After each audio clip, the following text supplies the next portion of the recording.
Welcome to the Big Game Hunting Podcast, where we help hunters like you prepare for the big game hunting adventures you've always dreamed of. Now, here's your host, John McAdams. Hello, John McAdams here. Welcome to episode 292 of the Big Game Hunting Podcast. We have another special guest on the show with us today, Adam Wies, better known as Hootie Hoo on YouTube. Now, he's been on the show before in episode 220 and episode 233, so go check those episodes out if you haven't already listened to them. But he is back on the show with us today to talk about his busy 2023 hunting season. As you'll learn here shortly, he had a very busy season, hunted a lot of deer in multiple different states, to include taking one very, very unique trophy. So he's going to share the details of that with us, talk a little bit about the guns and the ammunition that he used on those hunts, and we'll talk about what the future is looking like for him. Now, don't worry, I did promise you an Africa mini-series that is coming next week. We're going to start with Phil Macero's leopard hunt recap, just like I told you I would. Now, before we get started talking to Adam, please make sure you are on my email list. To do that, click that link in the show notes or go to huntingguns101.com and sign up there. You'll get my free ebook on the best hunting cartridges, and that'll also put you on the list, and you'll start to receive the emails I send out every weekday. These are entertaining and informative emails about hunting, shooting, ballistics, etc. And I get feedback all the time from people telling me how much they enjoy receiving those emails, so make sure you are getting them too. I know there's a lot of people that listen to this show that say, one day I'll sign up for the email list, but just haven't got around to it yet. Make today be the day that you join the email list. Just pause the show now, click the link in the show notes, sign up, then you can listen to the rest of this interview with Adam and I talking about his deer hunts. So now that you've done that, let's go ahead and jump right into things with Adam. All right, well, Adam, thanks a lot for joining us back on the show. It's been a while since we've talked, so it's good to have you back, and I'm very interested to hear some of the details of your 2023 hunting season. Good to see you. It's been a little while, and I've definitely been spending a lot of time hunting past couple months, but deer season's coming to an end. Yeah, that's right. We're getting ready to switch gears and start talking about all the new stuff that's coming out in 2024, and then start planning all the 2024 hunts with all this stuff. So you were on the podcast, for the listener, if you want to go check out any of Adam's previous appearances. He was on episode 220. Adam and I hunted pronghorn and bison together in Colorado, and so he and I talk about that in a group format with the other guys that were there with us. So episode 220, and then he came on again in episode 233 to talk about some of his other hunts after that hunt. So those were both good episodes. Check those out to hear more from Adam. The first thing I want to ask you about is I saw a YouTube video that you posted with what looked like a mule deer with just some crazy antlers on it, and you described it as a cactus buck. So can you tell us what the heck a cactus buck is, and then where you went on that hunt? Tell us about that hunt. Yeah, so I had never seen a deer like this or heard of a deer like this, but if you picture it in your mind, think of a buck with 30 or so points on its head that are only about 1 inch to 2 inches long, and all in velvet. It did have one beam coming off one side that was essentially looked like a fork buck, like 10 inches or 12 inches long that forked. But the middle of his head and then the opposite side was nothing but 1 to 2 inch spikes, and about 30 of them, all in velvet.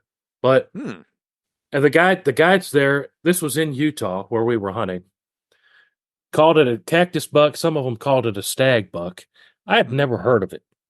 But essentially, the way they explained it to me was most of them are born that way. Says sometimes they can get hurt, and that happens to them. They said the genetics or whatever. We saw 3 or 4 of them. I think 4 of them while we were there in Utah. The one I shot was the wildest of the bunch, but said they're born that way and they can't reproduce. And that's part of why they were on the hit list that we could take them, is they were deer they didn't want around, eating the food and all that stuff. But yeah, it said they're bucks that can't reproduce, and their antlers just stay in velvet and go all crazy. So since they never come out of velvet, do they just never shed their antlers then? And every year they just get kind of crazier and crazier? I don't even know the answer to that question. Yeah. I would assume it's like you see those does with antlers that never shed, I would assume same type situation. Hmm. And the antlers were also soft, so it wasn't hard horn. Pretty much like you think of a typical velvet buck, where you got to take real good care of the antlers when you take them. It wasn't hard horned at all. Actually, when it hit the dirt, it broke that one tine off real easily. Oh, interesting. Yeah. Okay. Yeah. So where in Utah were you? Oh, I don't even know. I can't even. I couldn't even tell you where we were. We were on a like 100,000 acre ranch that guys manage. I can't even tell you. That was like, Because I know the state of Utah has a special drawing for cactus bucks in a couple of their premium units, like in the Henry Mountains and whatnot. And I don't know if that's where you were. I know that those hunts had a lot of appeal for people because it would give you the opportunity to hunt in this premium area. Now you couldn't shoot a trophy buck there; you had to shoot a cactus buck if you drew this tag. But it was a way for someone to go and hunt in the Henry Mountains and see some of those giant mule deer down there when they might not have otherwise been able to. So I was wondering if you were maybe down in southern Utah or something like that where those tags were good. is in Ogden, Utah. Okay, I know where Ogden, Utah is. Okay, that's where we were with Western Lands Outfitters, and they were landowner tags that we had. Mm-hmm. So, but yeah. Yeah, so Ogden's actually way up in the other part of the state, north of Salt Lake City, then, unlike the Henry Mountains and that sort of thing. But so There was snow on the ground in November, I guess. Yeah. And so that's interesting that I've heard of cactus bucks before, but I'm sure they live in other states, but every mention of them I've ever heard has been in Utah like that. I wonder what it is about there that makes them so susceptible to it. I guess maybe it is like genetic or something, and for whatever reason, there's a lot of them in that area. I have no idea, but like I said, we were there for 4 days, maybe 5 days. Mm-hmm. Even after I took my buck, I still rode around and filmed other people's hunting and whatnot. We saw 4 of them. And when I saw mine, it wasn't even like an idea. Like the guides didn't tell us that they were out there. I just saw this buck and I was like, can I take that? Because that's awesome. And he was like, absolutely. We don't want those here. Yeah. Well, so tell us about how what you shot it with, how big the deer was, how far it was away, all that stuff. So, okay, kind of interesting story on this deer. So, I'm filming everything. All my hunts, I do my best to film it. I try to film it real time where we're not doing any fake acting and all that. Just turn the cameras on and here's what we're doing. So because of that and my ultimate focus of not trying to film a fake hunting show and do weird acting like a lot of it is out there, I see this deer, just like I said, I asked the guide, we're in a side-by-side. It's private land, so we could ride around and glass with side-by-sides. And most of them were glassing these deer at 400 or 500 yards, some, a mile away, and then, getting up closer to them. But we came around up on this rise, and in the shaded side of a hill at 150 yards, that's close. We're having this conversation in the side-by-side. I said, can I take that deer? And he's like, oh, yeah, absolutely. And I was like, I love it. Let's get the camera set up. Well, I turn on the cameras, and I'm talking to the cameras. We just saw this buck. He said it's a cactus buck, blah, blah, blah. And after the fact, I looked at the footage. That little monologue was 1.5 minutes. All the while this buck and his 2x2 buddy were just sitting there staring at us, laying down. Mm-hmm. Looking back, we should have just shot the deer, and then we could do some talking afterwards. But by the time that 1.5 minutes went by, we go to get out of the side-by-side. Those 2 bucks had spooked and ran for the hills. We tracked them in the snow over a rise, and once we got over the rise, we could see for like almost a mile in every direction. They had booked it, gone. Mm-hmm. But luckily, the next day, we found them in the exact same spot. Literally the same shaded side of a hill. They ran for the hills and then came back to the exact same spot, which to me was weird, but the guide who's hunted there his whole life said, that's pretty typical. I figured they'd do that. Okay. We got on them at 400 yards. I had my Howa 1500, which I just recently bought. Super affordable rifle. If people aren't familiar, they're like $500-$600 rifles. Had a bipod on it, and I had shot this. I only had the rifle like a week. I had zeroed it dead on at 100, had the dope chart, and almost same whole groups with this 300 Win Mag. Super comfortable. We've done a whole lot of long range shooting on the show that I film. Not a problem. He said we probably shoot deer 300 to 400 yards. Okay, piece of cake. I got you. And the guy that I was with, he is a long range nerd himself. So we kind of chummed it up all week talking about ballistics, kind of like you and I do from time to time. I like talking about that stuff, especially with people like you who know more than I do about this stuff. And so I'm razzing this guy up like I know what I'm doing. I'm super comfortable with long range stuff. I got a 300 Win Mag, high BC bullets, and 400 yards. He's like, "You good with that?" I'm like, "Yeah, well, let me get out in the snow. I'll get prone, get comfortable." 400 yards away, the deer's not scared. It's laying down. Get the camera set up and everything. We don't talk this time. We're just going to get the deer. I squeeze it off. He's 300 Win Mag. I came off the deer. I couldn't stay in it in the scope. He had his spotting scope set up. He said, "You hit 6 feet right." Oh my goodness! At 400 yards. Jeez. I said, "You got to be kidding me." He said, "No, 6 feet right." We looked at the footage. Sure enough, right there in the snow. Boom. The elevation, dead on. My dial, I can remember it right now, 1.4 mils. Dead on. But 6 feet to the right. I said, I felt really good about that squeeze. Like, I don't know what the deal is, but I felt good about it. And then we caught up with the deer. And long story short, I said, I'm going to trust you. We got at him. They're almost the same distance, 430 yards. He was on the opposite hill. I said, I'm going to trust you. I held 6 feet off of that deer.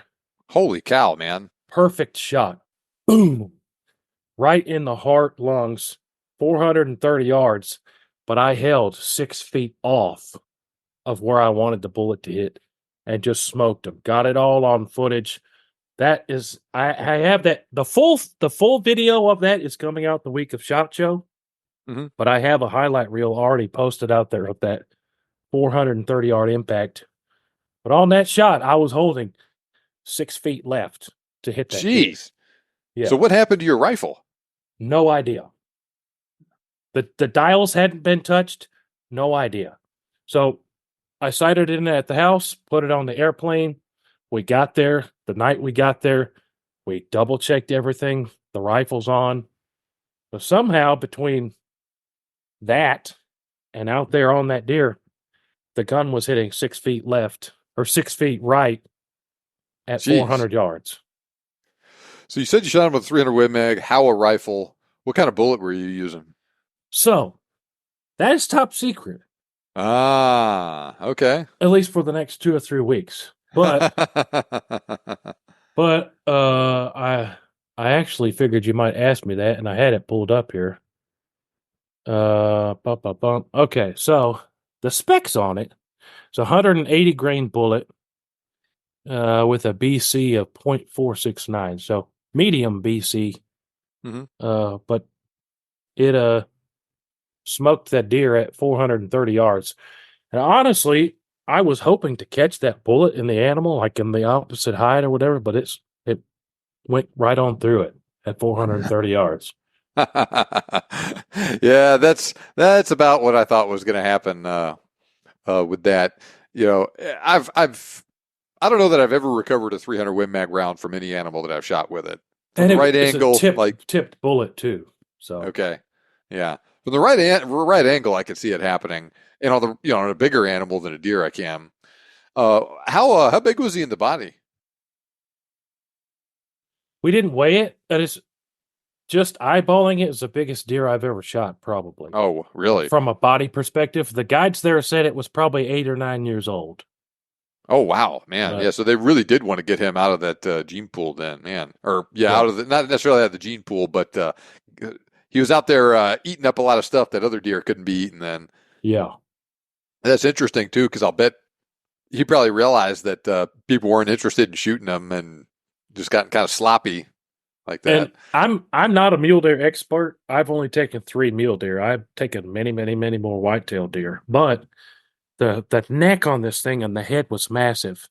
They measured the ears. That's one of the measurements I guess they like to take from tip to tip, holding them out sideways. They said that was the biggest deer they have ever taken off that with that outfitter from the measurement from ear to ear tip. Interesting. I want to say it was 26 inches. I think that's Hmm. right. But Man. they said the head on this thing is massive, and the teeth rub down and all that. But yeah, old deer. Well, that is super cool. That is definitely a very unique deer that you got. I'm assuming you're going to get a shoulder mount out of him. Oh yeah, I took it. I took it to a taxidermist that specializes in velvet deer and stuff like that, Hmm. where they're actually gonna reattach the beam that broke off and do their best to get all the velvet done and all that.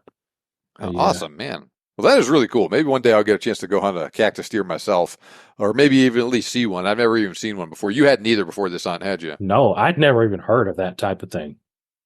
Man. Well, that is super cool. So you had a great mule deer hunt there, it sounds like. Tell us about some of your whitetail hunting that you did this year. Maybe one or two of your more interesting hunts with that. So, what did we do whitetail? Okay, so starting in September, I took a doe in archery season, and my son took a spike in archery season, and that's in Tennessee. And then the next whitetail I got on was in Virginia, hunting with a good friend of mine, Tanner Guzzi. He has a show called Chasing the Outdoors with Tanner Guzzi. But in Virginia, we were talking about this a little bit before. Depending on where you are, you can take a lot of deer. Like where I live in Tennessee, in my unit, we Hmm. get 2 bucks a year and 3 does per day. Wow. We could take a lot of does. Where we were in Virginia, we could get 2 does per day. So I ended up taking, in 3 days, I took a buck, whitetail, and 3 does, and then my buddy took 3 does, and we filmed it all. Hmm. But I got a small 8-point whitetail in Virginia, and then 3 does. One of those, the buck, I shot with 7.62 by 39, which you and I have talked before. It's kind of one of my goals to take a deer with essentially everything and film it, Hmm. just for the sake of said we did it, and also just to personally test the ballistics of different bullets and stuff like that. Hmm. I took that 8-point buck with a 7.62 by 39 core locked at like 40 yards. Was that like a Ruger American Ranch or something you shot it with? Yeah, it's exactly what it was. Ruger American Ranch. Um, and the ballistics, you know more about this than I do, Hmm. and probably many of the people that listen to your show, but it's kind of similar to 30-30 in some ways as far as speed and the bullets and all that. Hmm. I was underwhelmed by the performance. I mean, I hit it right in the heart at 40 yards, went through it, but the deer still ran out of sight. When I take a deer, I like to see it go down. You know what I mean? Especially with a high power rifle. Like you put it where it counts, deer's probably not going to go that far. Hmm. But with the 7.62 by 39, it ran out of sight. We got the buck and all that. And then I took 3 does. One was with 7 PRC, and then 2 were with 300 Win Mag. And those 3 dropped right where they stood. Yeah, you got a lot more velocity with those rounds than you do over that little 7.62 round. Yeah, Yes. and the 7 PRC was at 150 yards, dropped the doe. And the 300 Win Mag, both of those does were right at 300 yards. And both of those dropped too. What ammo did you use on with your PRC and the 300 Win Mag? I grabbed the box of the 300 Win Mag, so that was with some Sacco Powerhead blades. You Okay. familiar with those? It's a green I box. I've never shot it. I've heard of it though. I wonder if that stuff that's maybe is it kind of new? Is that Honestly, I do not know. I yeah. think so, probably. Yeah. But That it's a tipped copper bullet, 170 grain. So okay. maybe on the lighter end of 300 Win Mag. Well, I guess medium, 170. Yeah, yeah. I mean, it's like 150 is kind of a light bullet for a 300 Yeah. Win Mag. But the 300 Win Mag was Sacco powered, had blades 170s, and dropped them. I got those on film too. And then the 7 PRC, that's another one that's the same one I'm not allowed to talk about that I shot that mule deer with, but Oh, top secret bullet, okay. just a different cartridge. That's a 100 Interesting. 160 grain 7 PRC going 3,000 feet per second. Okay, so I took my 7 PRC to Africa and actually shot a mule deer with it this year, all with Hornady's 160 grain CX bullet. That's their copper bullet. Also I 160 grain. just bought some of that. I haven't shot it yet, but I just bought some. Yeah. That stuff worked well in my rifle. Some people I've talked to said it hadn't shot well in them. Other people it has. It shot almost as well as the Precision Hunter did in my rifle, and it worked great on everything I shot it with. So I'm excited to learn more about this top secret ammo once they release it at SHOT Show. What rifle are you shooting that out of? The PRC? My 7 PRC was a Christensen Arms Ridgeline FFT. Ooh, nice. Yeah, so they have they make some of their rifles in left-handed models. I'm left-handed, so I bought that one specifically because it was left-handed. It shoots great. It's light. Really like it. Sweet. Mm-hmm. Yeah, there's still not a ton of people loading 7 PRC yet. There's the 3 Hornadies. Yep. Federal just released, like this week, saw it for the first time, their new terminal ascent loading for it with 170 grain terminal ascent. Yep. Remington does make a couple loads for it. I haven't shot those yet, though. And then Federal also makes a loading for it with also the 175 grain ELDX. So the same thing that you would get from Hornady, same bullet anyway, but Federal loads it too. Looking on the Remington website, I see Remington offers the 7 PRC in their premier long range loading with 175 grain spear impact bullet. Yep. 175 grain, 3,000 feet per second. 0.549 BC. So that's lower than some of the other ones out there. But I haven't had a chance to shoot that one yet because I haven't either. It's pretty new. You're going back to your core locked. Your core lock with the 7.62 by 39. Have you killed a deer with a 30-30 yet? I have not. No. Yeah, so that's the interesting thing about that cartridge and that bullet. The core lock bullets are good bullets all around, but they are a little bit tougher than other stuff, say like a Winchester PowerPoint or something like that. And so some people have had complaints with those bullets just not opening as fast as they would like them to in a slower velocity cartridge like the 7.62 by 39 or the 30-30. Yeah. So 30-30, you're shooting 150 grain core lock at 2390.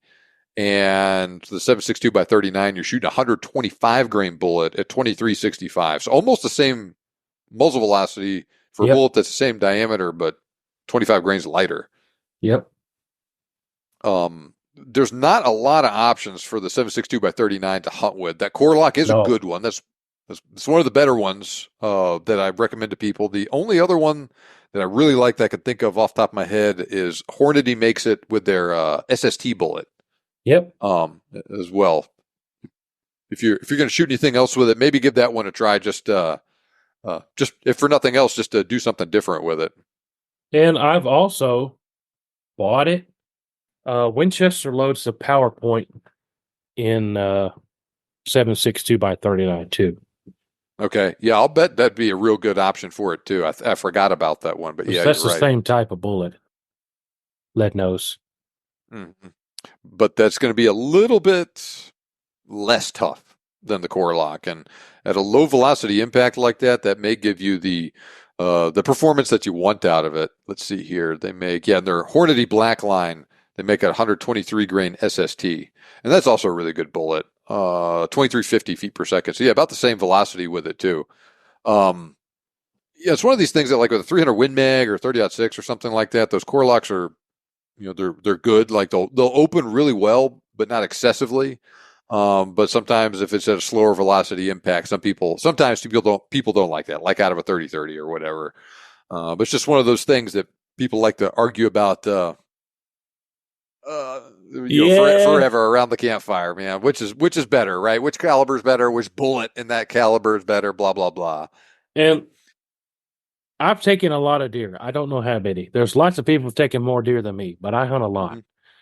Uh, it kind of goes back to the whole Weatherby thing where they say they love speed, and you get those Weatherby cartridges that are just so fast.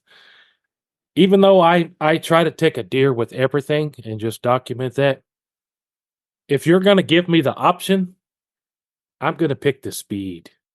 Mm-hmm. I do not want to have to track a deer.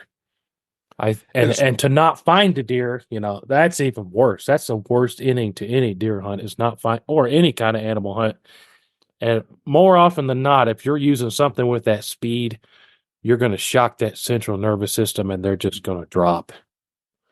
It's also one of these things too that if maybe you shot another deer or two with that exact same quarter lock ammo, who knows? With the exact same shot placement, might have dropped. That's a good point. Or slightly different angle or whatever. Yeah. Like animals are individuals, and some are tougher than others, and depending on the exact animal, what their mood is, and all that stuff, who knows?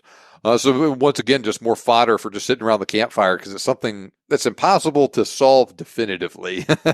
Yeah.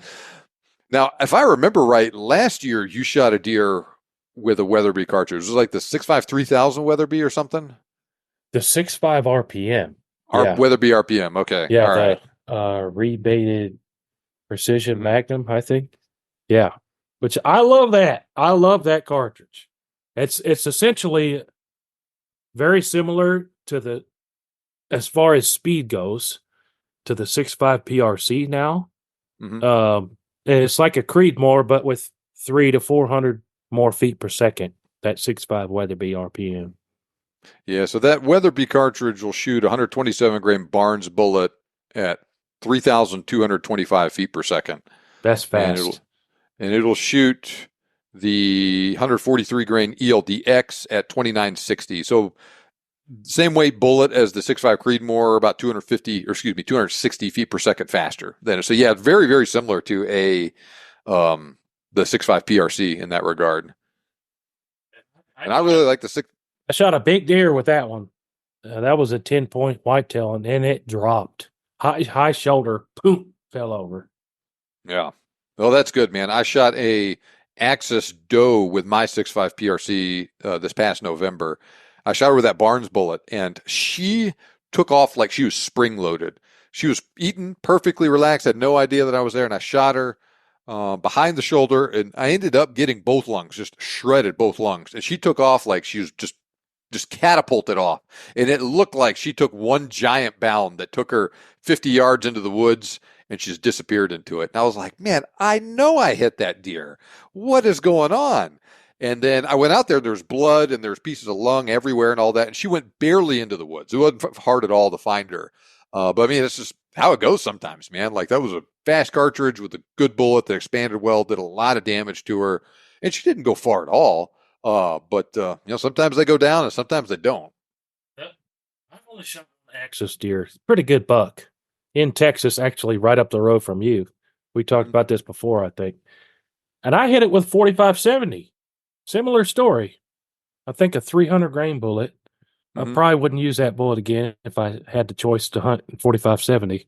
But that buck ran over 100 yards to where the outfitter there, he wouldn't even believe me that I hit the deer. I had to show him the video footage. Like, that's a perfect shot. He said, yeah, it was. That deer ran over 100 yards. It's funny. As I think about it right now, the deer that I've had that ran the longest for me was also a 4570. Now, it was a doe, a whitetail doe, and she was really amped up. And there was another doe that came in to eat when she was trying to eat. It was her and her fawn, and another doe was coming in, and she was getting real mad at this other doe.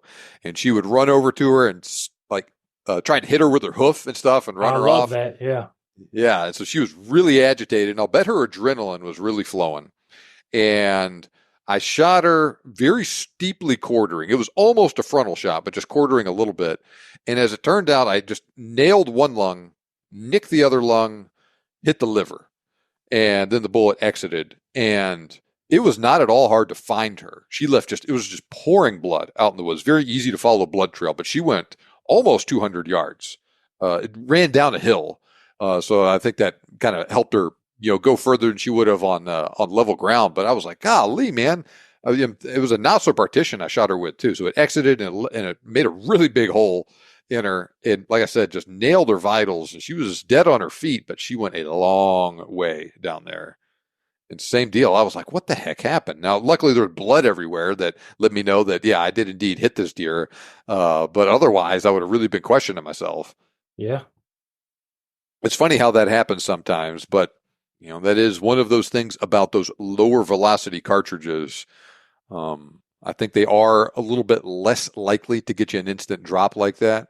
They kill the heck out of animals, and they don't ruin a lot of meat. 30-30, 762 by 39. 45-70, you don't have a lot of bloodshot meat like you do get with a Weatherby or, like a 6.5 PRC or something like that. But it's kind of the give and take with it there. That's where you get into arguing and discussing shot placement. Mm-hmm. And that's where I like neck shots. I would never recommend somebody to do neck shots. Mm-hmm. I mean, of course, if you're hunting at like 50 yards, that might be a different story, but I really like neck shots because it drops deer. But it's a risky shot. If I'm taking my kids, I teach my kids to shoot heart. Mm-hmm. But me personally, I like fast rounds and neck shots. Yeah, I mean, that will do it. You do it right, and there's like the neck it doesn't move around quite as much as the head does, but it moves around more than the shoulders do. There's places you can shoot the animal in the neck where it's not going to kill it outright, or maybe even at all, depending on exactly where you hit it. Yep. But you do have a pretty good size area in it where if you hit it, like that animal is either going to go down immediately or they're not going to go far at all if you hit the carotid artery and all that stuff and somehow miss the spine. But very controversial subject. You're always safe with the shoulder. Yeah. I mean, I don't know that I've ever, actually, I say that. I did intentionally shoot my blue wildebeest in the neck this past year. I think that was the only animal I've ever intentionally shot in the neck. I remember us talking about that, yeah. Mm-hmm. And he was not moving his head around a lot. Like he kept looking back at us, and he would look at us for maybe 30 seconds and then go back to eating and then look at us. And I was waiting for him to turn like that, knowing he was going to stay there for a few seconds. And he was 90 yards away, 75, 80, 90 yards, not far. And I felt good. And, he just went down like a sack of potatoes when I hit him like that, just turned out the lights. Which is the best outcome? Yeah, definitely. How many deer did you end up shooting in 2023? So I got that mule deer cactus buck in Utah. And then I got those 4 deer in Virginia. Mm-hmm. Well, before that, me and my son got 2 in Tennessee. So 2 in Tennessee, 1 in Utah, 4 in Virginia. Virginia, yeah. So that's 7. And then last week I shot 2 here. So without the one that my son shot, I got 8 deer this year. Man, that's great. That's a great deer season. And we can still take does until this next Friday. So there's a chance I might get 1 or 2 more, but we did a lot of hunting. Whew, yeah. Yeah, I mean, you said you were on the road between those hunts that we just talked about and some other ones that we haven't mentioned on the show. You said you were on the road for what, like 5 weeks straight this past year? Yeah, 5 weeks straight, and I was home 3 or 4 days in between there, yeah. Any, takeaways from the rifles or anything that you used or the ammo that, was especially noteworthy that we haven't talked about? I mean, I love 300 Win Mag. Oh, man, that's me too. I love the new 7 PRC. I mean, really for me, it's just, I don't know the angle you're trying to get at from the question, but me looking back is just make sure that you're hunting with something that you've tested and you're confident in, especially when it comes to the bullet grouping well out of your rifle. So be prepared. Like when we're in Utah, we're shooting 400 some yards. I was prepared. I sighted the thing in. I had the drop chart. Super confident. Like, especially if you're hunting past 100 yards, like you don't have any business even squeezing a trigger on an animal unless you practice that. You know what I mean? And Oh yeah. yes, this bullet is perfect for this gun. I could shoot half-inch groups. But like when we were out there hunting Utah, there was a guy in the camp.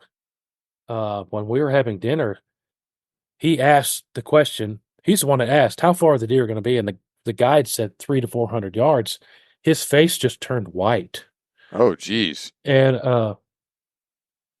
he just kind of let it go, but I could see on his face. So, kind of aside, I said, we talked about it. I said, "Have you ever shot that far?" And he said, "No, but my gun's sighted in at 100." And I said, "Well, here's the bullet we're hunting with." He had a Creedmoor. Like, "Oh, not a problem." And we sat there and talked about it together. And here's what your drop's going to be. Took a picture of that, texted it to him, said, make sure you're confident in the range, good rest. Essentially, if you shoot them at 300, just dial your scope to this and shoot it just like you would at 100. No big deal.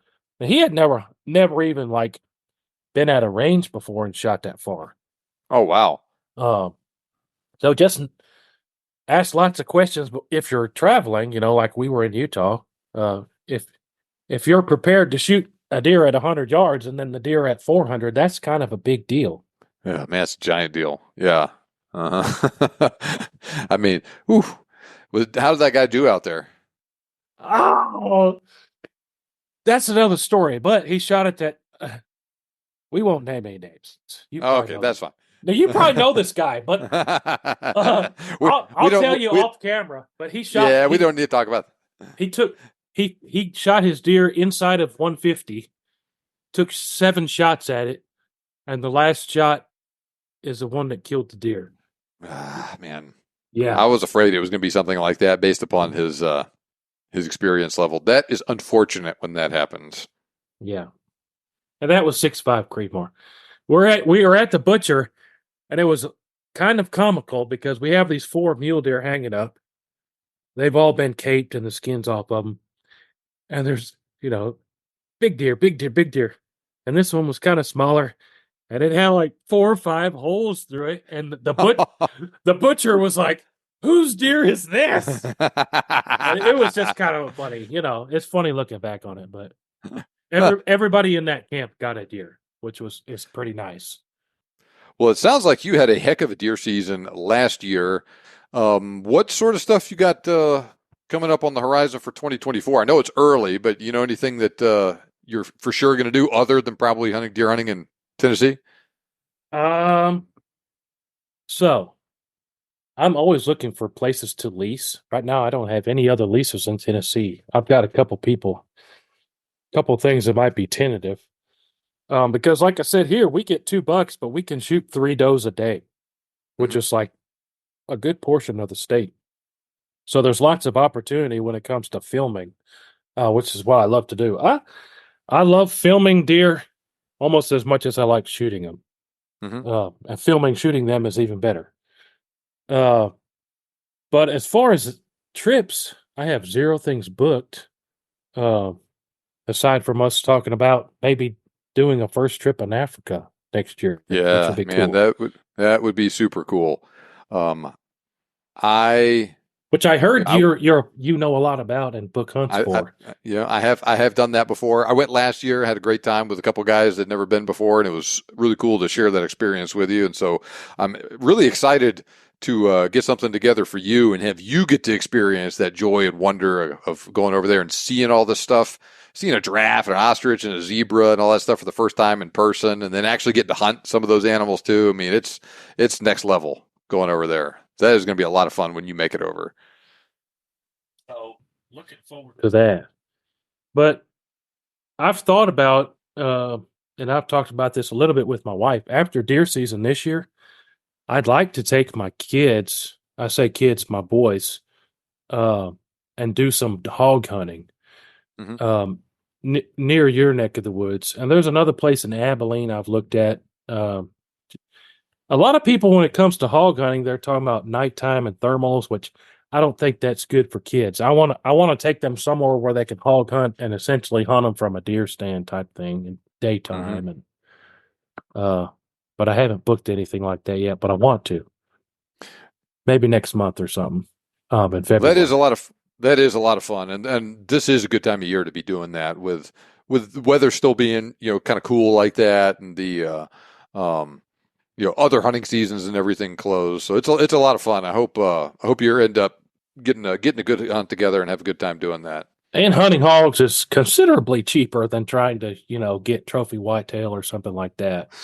Yeah, you can spend some money in a hurry going after some trophy whitetail. That's for certain.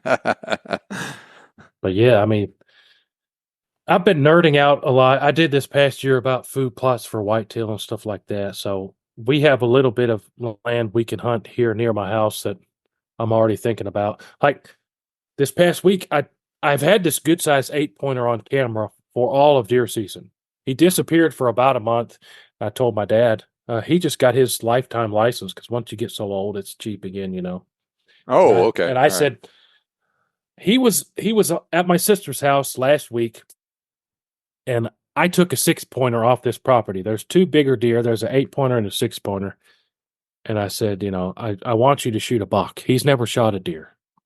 So I almost kind of felt bad taking that 6-pointer, but it's one of those things like there's 2 weeks left of season. If I don't shoot him now, he might disappear or get hit by a car. So I took that one. I said, okay, I'm not shooting a buck. We're going to get you this 8-pointer. We put our time in. We're going to get him. Mm-hmm. Well, we hunted him. Didn't show up in the daytime. He show up almost every night. Mm-hmm. And then the day we didn't hunt, he showed up under my stand at 4 p.m. in the day. And we're kicking ourselves. So I'm like, okay, then we hunted yesterday and the day before. Didn't see him. 8 o'clock last night, he hung out around my stand for about an hour. Jeez. In the clover plot and all that. But all that being said, I'm kind of nerding out right now on whitetail habitat and, switchgrass and corn and beans, and to try to optimize next year because in Texas, you can bait deer. Mm-hmm. Tennessee, you cannot. So, but you are allowed to do food plots, and, there's that whole debate on what's the difference. You're planting corn versus throwing piles of corn out. That's just the regulation in Tennessee we got to abide by. So that's where my head is right now, thinking into next year is how can we optimize our success in 2024 deer hunting. All right. Well, good deal. I wish you the best of luck with that. And I'm also interested to hear more about this top secret ammo once it gets unembargoed, once the companies finally release it. Sounds very interesting. Tell the audience where they can learn more about you and see some of the work that you put out, like the hunt of this cactus buck. Yeah, so the its acronym, is that the right word? Alias, maybe, is the right word. Alias. There we go. Hootie Hoo, WHOTEE, You put that in, we're on YouTube, Facebook, Instagram, Twitter, or X now. Hootie Hoo, and you'll find it all there. But yeah, I love ballistics, and I'm kind of a bolt action guy. We do some pistol stuff and ARs and all that, but I kind of like, my passion is with bolt actions and deer hunting, or hunting in general. But yeah, Hootie Hoo. All right. Good deal, man. Well, I will put a link to your YouTube channel and especially a link to that cactus buck video in your in the show notes for this episode. People can check it out. Thanks a lot for joining us on the show, and I look forward to seeing you here in a couple of weeks at the SHOT Show, meeting you in person again. Absolutely. All right. You have a good day. You too. Okay, like I mentioned, check out the links to his YouTube channel and especially that cactus buck video we mentioned in the show notes. I'll drop more information about that top secret ammo Adam mentioned that he was using on these hunts in the future, basically once the company releases the information here in the next couple of weeks at SHOT Show. Now, Adam and I will both be at SHOT Show, and I plan on doing a one-episode SHOT Show recap of some of the most interesting developments coming out this year, new and updated products from different companies, new ammo lines, updates to their ammo lines, new cartridges, new rifles, etc. That ammo is definitely going to be one of the things that I mention in that recap. So stay tuned for that.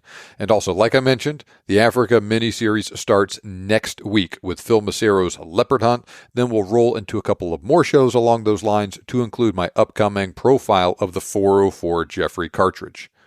In the meantime, click that link in the show notes, go to Hunting Guns 101, sign up there, get my free ebook on the best hunting cartridges, and to join my email list. Now, like I mentioned at the beginning of the show, this is the week you're going to join the email list. This is also going to be the week that, if you haven't already done so, please do me a big favor, hit that subscribe or follow button in whatever podcast app you're using, and please leave me a rating and review for the show as well. Doing those things really helps me reach more hunters like you that enjoy this sort of content. Remember, you can make your dream hunt turn into a reality, and we can help. Thanks for listening, and I'll see you back here next time on the Big Game Hunting Podcast.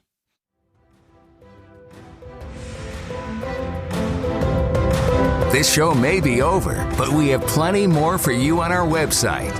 For more information on today's topic, as well as lots of other useful hunting resources, head over to thebiggamehuntingblog.com. We look forward to having you back for the next episode. But until then, happy hunting.